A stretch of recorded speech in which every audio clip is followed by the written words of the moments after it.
वैसे तो कहा जाता है कि भगवान ने किसी को गरीब नहीं बनाया, हर किसी को इतना ज़रूर दिया है कि वो अपना जीवन यापन कर सके। और अगर किसी को ज़रूरत से कम भी दिया है तो उसके लिए ऊपर वाला कुछ न कुछ ऐसा इंतज़ाम कर देता है कि उसका जीवन चलता रहे। दोस्तों, आज की कहानी आपको बहुत कुछ सिखाएगी, इसीलिए कहानी को पूरा ज़रूर सुने और चैनल पर नए हो तो सब्सक्राइब करना ना भूलें। एक समय की बात है, एक राज्य के राजा ने गौतम बुद्ध को कुछ दिनों के लिए अपने राज्य में आने का निमंत्रण दिया। उस राजा के निमंत्रण को बुद्ध ने स्वीकार किया और वह अपने कुछ शिष्यों के साथ उस राज्य में चले गए। बुद्ध से मिलकर उस राजा ने उनसे प्रार्थना की कि वे कुछ दिन वहां रुककर उसके राज्य के लोगों की समस्याओं का समाधान करें और साथ ही उन्हें धार्मिक मार्ग पर चलने की शिक्षा दें।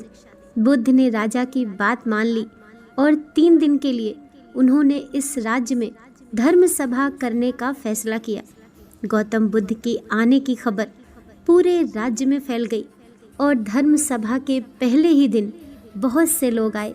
इस राज्य के चौराहे पर एक भिखारी बैठा रहता था। उसे भी गौतम बुद्ध के आने की खबर थी, लेकिन वो सोचने लगा कि धर्म सभा में जाकर मुझे क्या मिलेगा, यहीं बैठा रहता हूँ। जैसे जैसे लोग आएंगे वो मुझे भीख में कुछ न कुछ देकर ही जाएंगे।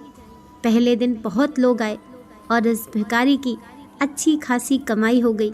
अगले दिन फिर वही सिलसिला चला। भीख मांगने के साथ साथ भिखारी ने ये भी देखा कि धर्म सभा में जाते वक्त लोग दुखी और उदास होकर जा रहे हैं और उसे कुछ देकर भी नहीं जाते। लेकिन जब वह बुद्ध से मिलकर वापस आते हैं तो काफ़ी खुश दिखते हैं और खुशी खुशी भीख भी देकर जाते हैं। यही सोचते सोचते दूसरा दिन भी निकल गया। तीसरे दिन बहुत कम लोग आए तो भिखारी परेशान हो गया। उसकी कमाई नहीं हुई। उसने सोचा कि बुद्ध जब सबकी समस्याओं का उपाय दे ही रहे हैं तो क्यों ना मैं भी उनके पास जाऊं और अपनी इस निर्धनता को दूर करने का उपाय पूछूं। ऐसा सोचकर वह भी धर्म सभा में चला गया, लेकिन वहां लंबी लाइन लगी थी। बड़ी मुश्किल से उसका नंबर आया।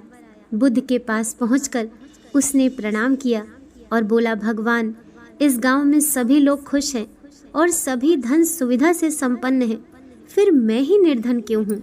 उस भिखारी को देखकर भगवान बुद्ध बोले, तुम निर्धन इसलिए हो क्योंकि तुम हमेशा दूसरों से मांगते रहते हो, लेकिन कभी किसी को कुछ देते नहीं।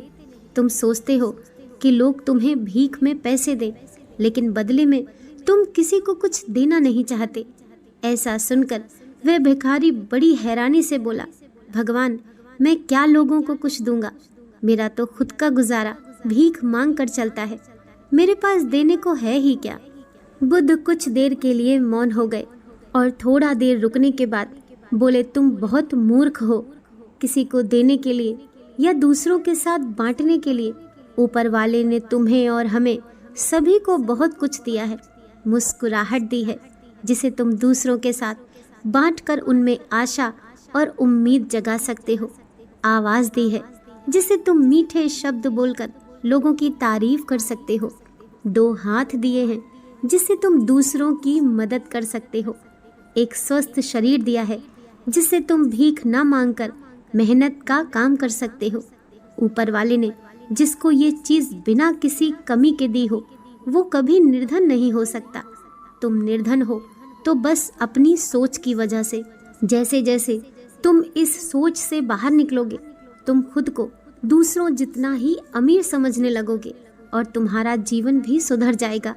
दूसरों की खुशी देखकर उनसे अपनी तुलना मत करो। ऊपर वाले ने हर किसी को धनी बनाया है, बस ज़रूरत है तो अपनी सोच को सुधारने की। भगवान बुद्ध की बातें सुनकर उस व्यक्ति को अपने जीवन का मूल्य समझ आ गया और वह उनके दिए हुए उपदेश के अनुसार अपना जीवन जीने लगा। हम सभी लोग जब दूसरों से अपनी तुलना करते हैं या दूसरों को खुश देखते हैं तो हमें लगता है कि हमारा ही जीवन खराब है और बाकी सब मज़े में है। हम कभी अपने जीवन की अच्छी चीज़ों पर ध्यान नहीं देते। हम कभी ये नहीं सोचते कि भगवान ने हमें एक स्वस्थ शरीर दिया है, जो कि सबसे मूल्यवान चीज़ है।